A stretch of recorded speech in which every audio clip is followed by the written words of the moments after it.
क्या हुआ जब बहू रहने लगी चुप सी। आखिर ऐसा क्या हुआ उसके साथ कि पति को पड़ गए लेने के देने। सब जानेंगे इस कहानी में। दोस्तों, इस कहानी में अंत तक बने रहिएगा। रात के 11 बज रहे थे। बाहर बारिश हो रही थी। अचला अपने बेडरूम की खुली खिड़की से बाहर का दृश्य देख रही थी। आंसू चुपचाप उसके गालों को भिगोने लगे थे। दिल में तूफान सा मचा था। वह बहुत उदास थी। कहाँ वह ऐसे हसीन मौसम का आनंद मनीष की बाहों में खो कर लेना चाहती थी, और कहाँ अब अकेली उदास लेटी थी। उसने 2 घंटे से लैपटॉप पर काम करते मनीष को देखा तो खुद को रोक ना पाई। कहने लगी, मनीष क्या हो रहा है यह? कितनी देर काम करते रहोगे? तुम सो जाओ, मुझे नींद नहीं आ रही है।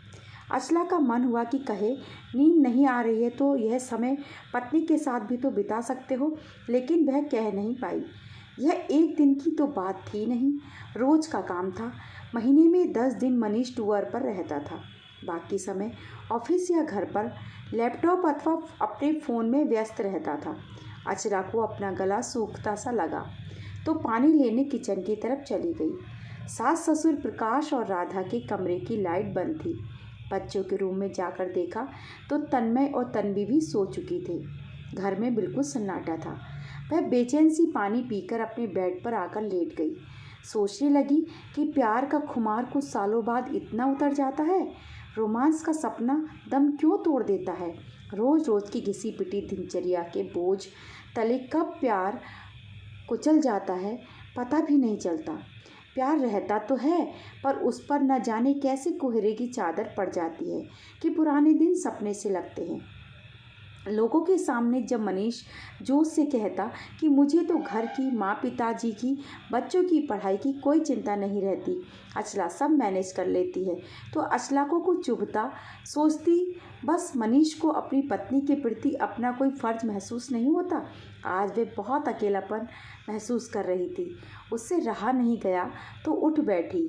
फिर कहने लगी, मनीष, क्या हम ऐसे ही बंधे बंधाए रूटीन में जीते रहेंगे? तुम्हें नहीं लगता कि हम कुछ बेहतरीन पल खोते जा रहे हैं जो हमें इस जीवन में फिर नहीं मिलेंगे? मनीष ने लैपटॉप से नज़रें हटाए बिना ही कहा, अचला, मैं आज जिस पोजीशन पर हूँ उसी से घर में हर सुख सुविधा है। तुम्हें किसी चीज़ की कोई कमी नहीं है, फिर तुम क्यों उदास रहती हो? पर मुझे बस तुम्हारा साथ और थोड़ा समय चाहिए। तो मैं कहाँ भागा जा रहा हूँ? अच्छा, ज़रा एक ज़रूरी मेल भेजनी है, बाद में बात करता हूँ। फिर मनीष कब बेड पर आया। अचला की उदास आंखें कब नींद के आगोश में चली गईं, अचला को कुछ पता नहीं चला। काफ़ी दिनों से प्रकाश और राधा उन दोनों के बीच एक सन्नाटा सा महसूस कर रहे थे। प्रकाश और राधा, उसके सास ससुर, कहाँ इस उम्र में भी दोनों के पास बातों का भंडार था। कहाँ उनके आधुनिक बेटा बहू नीरस सा जीवन जी रहे थे। राधा देख रही थी कि अचला मनीष के साथ समय बिताने की चाह में उसके आगे पीछे घूमती है, लेकिन वह अपनी व्यस्तता में हद से ज़्यादा डूबा था। यहाँ तक कि खाना खाते हुए भी फ़ोन पर बात करता रहता। उसे पता भी नहीं चलता था कि उसने क्या खाया। अचला का उतरा चेहरा प्रकाश और राधा को तकलीफ पहुँचाता। बच्चे अपनी पढ़ाई, टीवी में व्यस्त रहते। उनसे बात करके भी अचला के चेहरे पर रौनक नहीं लौटती। एक दिन प्रकाश और राधा ने मनीष को अपने पास बुलाया। प्रकाश ने कहा, काम करना अच्छी बात है बेटा, लेकिन उसमें इतना डूब जाना कि पत्नी को भी समय न दे पाओ, यह तो ठीक नहीं है। पापा, क्या कह रहे हैं आप? समय ही कहाँ है मेरे पास? देखते नहीं कितना काम रहता है मेरे पास।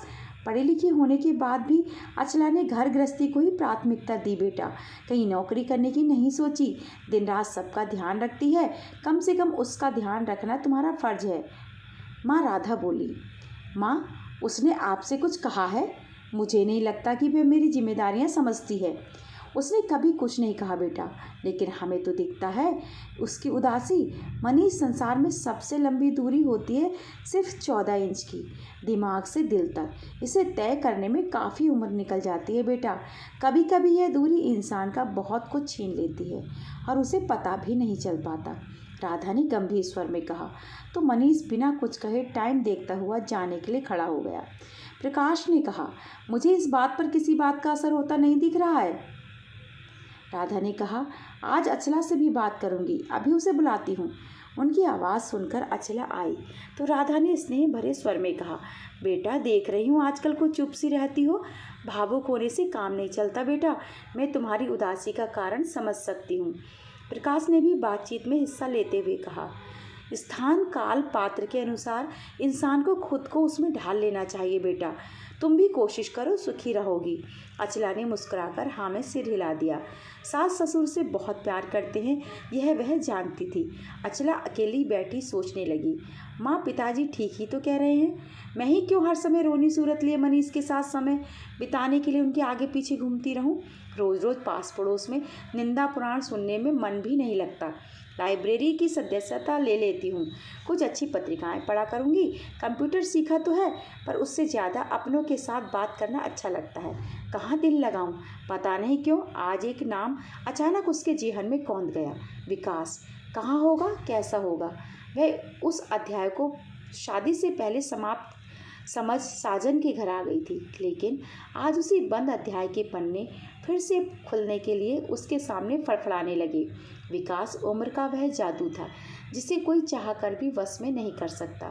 यह भी सच था, मनीष से विवाह के बाद उसने विकास को मन से पूरी तरह निकाल दिया था। विकास से उसका विवाह जाति धर्म अलग अलग होने के कारण दोनों के माता पिता को मंजूर नहीं था। फिर माता पिता के सामने जिद करने की दोनों की हिम्मत भी नहीं हुई थी। दोनों ने चुपचाप अपने अपने माता पिता की मर्जी के आगे सिर झुका लिया था। आज जीवन के इस मोड़ पर नीरस जीवन के अकेलेपन से घबराकर अचला विकास को ढूंढने लगी। अचला ने कंप्यूटर ऑन किया। फेसबुक पर अकाउंट था ही उसका। सोचा उसे सर्च करे, क्या पता वह भी फेसबुक पर हो। नाम टाइप करते ही असंख्य विकास दिखने लगे, लेकिन अचानक एक फ़ोटो पर नज़र टिक गई। यह वही तो था।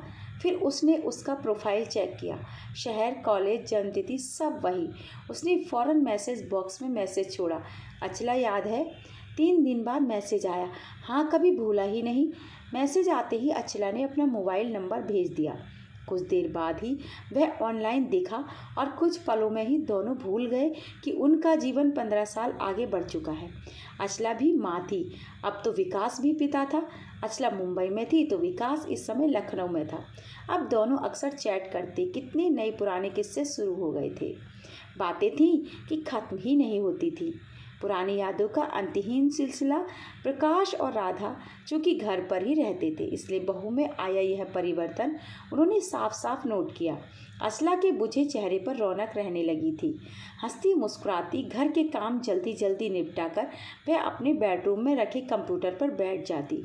कई बार वह विकास को अपने दिमाग से झटकने की कोशिश तो करती, पर भूला बिसरा अतीत जब पुनर्जीवित होकर साकार सामने आ खड़ा हुआ तो उससे पीछा छुड़ा पाना उतना आसान थोड़ा ही होता है। अब मनीष रात को लैपटॉप पर होता तो अचला फेसबुक पर। 1-2 बार मनीष ने पूछा, तुम क्या लेकर बैठने लगी हो? चैट कर रही हूँ। अच्छा, किसके साथ? कॉलेज का दोस्त ऑनलाइन है। मनीष चौंका पर चुप रहा। अचला और विकास अक्सर एक दूसरे के संपर्क में रहते। पुरानी यादें ताज़ा हो चुकी थी। दोनों अपने अपने परिवार के बारे में भी बात करते। फ़ोन पर भी मैसेज चलते रहते।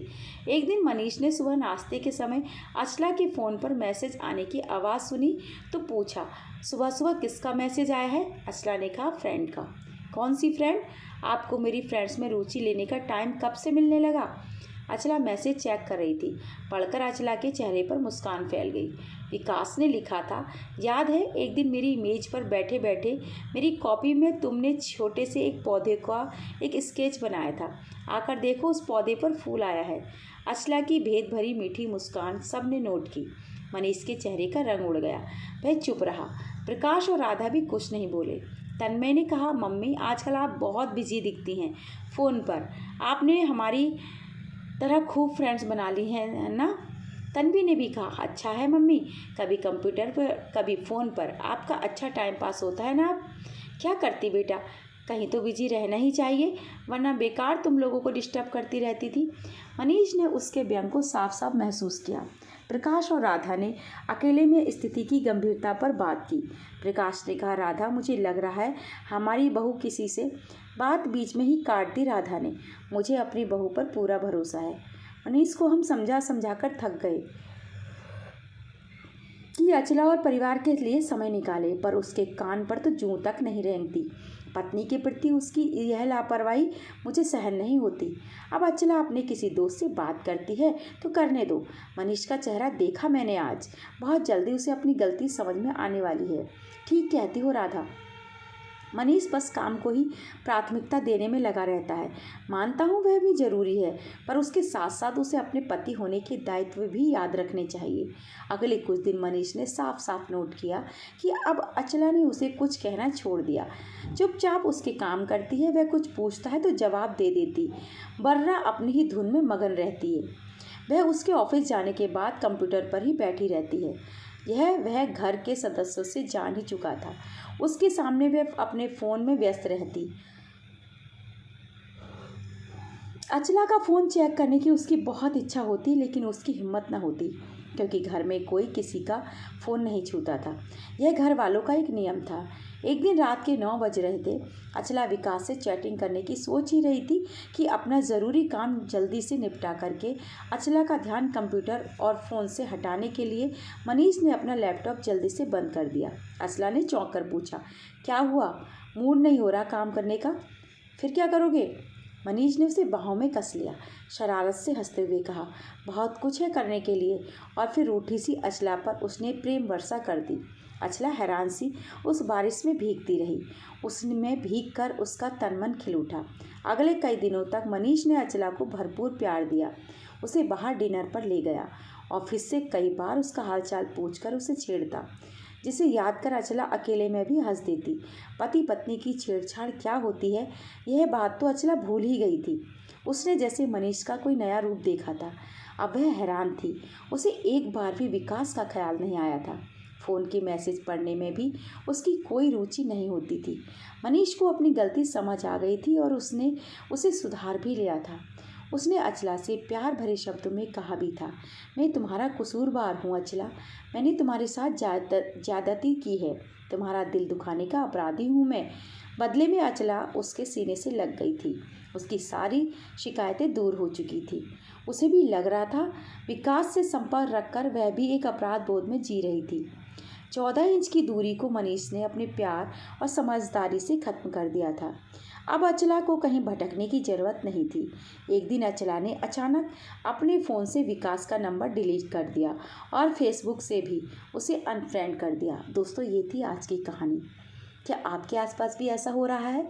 यदि ऐसा है तो इस कहानी को अपने उन दोस्तों और मित्रों के साथ ज़रूर शेयर कीजिए। उन्हें भी एक नया मार्ग मिलेगा, सोचने की एक नई दिशा मिलेगी। आपके उत्तर की प्रतीक्षा में कमेंट बॉक्स में करूँगी, तो अपने राय कमेंट बॉक्स में मुझे ज़रूर दीजिएगा। दोस्तों, कहानी आज यहीं समाप्त करते हैं। नई कहानी के साथ फिर कल आपसे मिलती हूँ। धन्यवाद।